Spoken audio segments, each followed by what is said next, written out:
राधे राधे। दिग दिगंत में चर्चा छाई राम मंदिर निर्माण की, चलो अयोध्या प्राण प्रतिष्ठा हो गई राम भगवान की। हर मंदिर घर स्वच्छ चाहिए, निर्मल मन प्रभु को प्यारा है। मन वाणी और स्वच्छ चाहिए, जैसे गंगा की धारा है। स्वच्छ सतर्क करेंगे पावन जग में, भावन बड़े कल्याण की। चलो अयोध्या प्राण प्रतिष्ठा हो गई राम भगवान की। जग में राम राज्य लाना है, आत्म सुधार करें हम पहले। परिष्कार की करें साधना, परहित कष्ट सभी हम हल लें। ये तो मैं छोटा सा आपको एक उदाहरण देके समझा रही हूँ कि किस तरीके से बताया गया है कि अपनी आत्मा को पहले शुद्ध करना है और पवित्र करना है। जैसे इस जो श्लोक है इसमें लिखा हुआ है, जो गीत है उसमें लिखा हुआ है कि पहले अपनी आत्मा को सुधार करें। हम पहले अपनी आत्मा को सुधार करें, उसके बाद ही जग को सुधार सकते हैं। तो मैंने आपको हमेशा बताया है कि पहले अपने आत्मा को स्वच्छ और पवित्र करिए, उसके बाद ही आप कुछ कर सकते हैं। भगवान श्री राम के मंदिर में प्राण प्रतिष्ठा हो गई।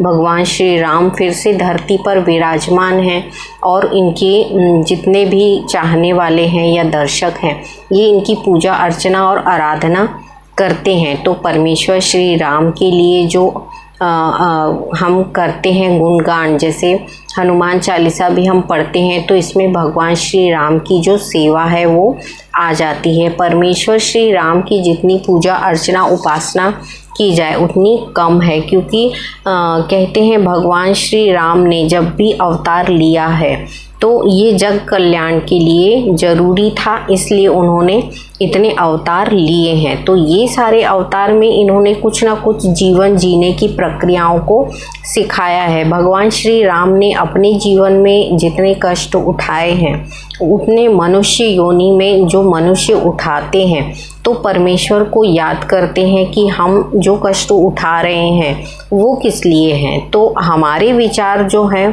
कि हम जो कष्ट उठाते हैं, हमने कष्ट उठाए हैं जो वो परमेश्वर भी उठाते हैं, पर ये सवाल जवाब नहीं करते, क्योंकि इन्हें मालूम होता है कि ये प्रक्रिया जीवन जीने के लिए आवश्यक है। मनुष्य को जब तक ठोकर नहीं लगती तब तक वो आगे नहीं बढ़ता या कुछ सोचता नहीं या समझता नहीं। जब हमें किसी कार्य में ठोकर लगती है तभी हम सोचते हैं और समझते हैं।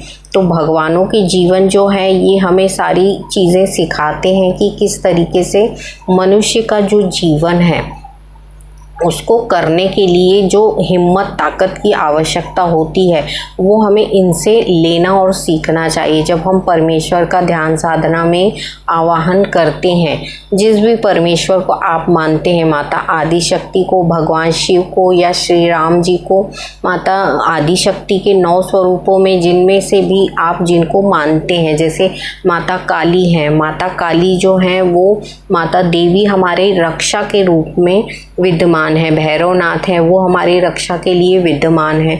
तो जब हम इन्हें अपनी रक्षा के लिए पुकारते हैं, आवाहन करते हैं, तो ये हमारे रक्षा के लिए हमें साथ देते हैं। तो जब हम ध्यान साधना में इनसे एकाकार होते हैं, ध्यान करते हैं, जैसे आप श्री राम का ध्यान करते हैं या आप जो जिस भी परमेश्वर का ध्यान साधना में आवाहन करते हैं, तो इनका आवाहन करने के साथ साथ इनकी पूजा अर्चना जब आप करते हैं, इनको अलग अलग प्रकार के भोग लगाते हैं, तो परमेश्वर इन सारी छोटी छोटी चीज़ों से बहुत ही प्रसन्न होते हैं। जब हम अपनी आत्मा को शुद्ध और पवित्र करते हैं, जैसे कि मैंने आपको 4 पंक्तियों में समझाया कि किस तरीके से हर पंक्ति में ये कहा जाता है कि अपनी आत्मा को पहले शुद्ध करिए, अपनी आत्मा से जुड़ो, अपनी आत्मा को पहचानो, आपकी आत्मा से जो पुकार निकलती है उसे सुनना सीखो। जब आप सुनोगे कि परमेश्वर आपको क्या सिखा रहे हैं, क्या समझा रहे हैं,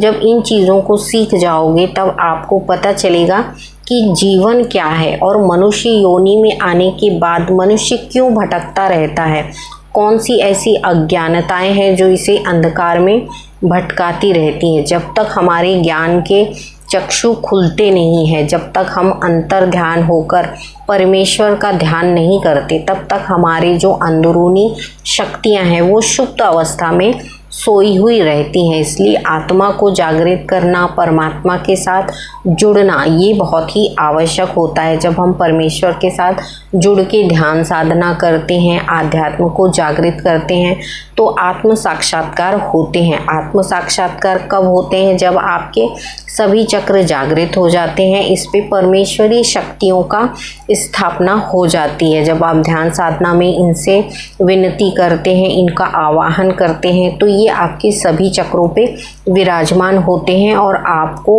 उन शक्तियों से ज्ञान मिलता है। जब आप उस ज्ञान को समझने लगते हैं, जानने लगते हैं, तब आपका जो है वो आत्म साक्षात्कार होता है। जब आप ज्ञानी हो जाते हैं, जब आपको अपने शरीर के बारे में सब कुछ पता चलने लगता है कि आपका शरीर जो है वो क्या है और किस तरीके से ये कार्य करने लगता है और कैसे ये आगे बढ़ेगा या क्यों ये भटक रहा है, इसका समाधान हम कैसे करें, तब फिर अंतर आत्मा ही आपको सारे समाधान निकाल के देने लगती है। जब ये जागृत हो जाते हैं शरीर के सभी चक्रों पे, तो सभी चक्रों पे इनके जो परमेश्वर हैं इनका आवाहन करिए। आप ध्यान साधना में बैठिए, परमेश्वर के साथ जुड़िए, सुबह ब्रह्म मुहूर्त में ध्यान साधना में जुड़ के इन्हें जागृत करिए।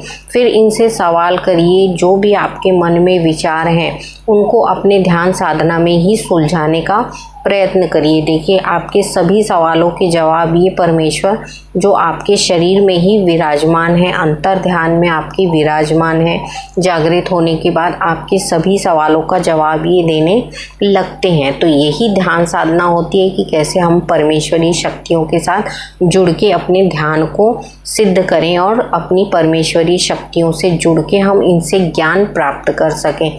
तो आज का वीडियो था कि कैसे अपनी आत्मा को जागृत करें और कैसे इनके साथ जुड़ें। तो आपको ध्यान साधना में जुड़ना है, मेडिटेशन करना है। सुबह आप ब्रह्म मुहूर्त में जागिए, परमेश्वर के साथ जुड़िए, 5 मिनट 7 मिनट, फिर धीरे धीरे करके इसका टाइम आप बढ़ा सकते हैं।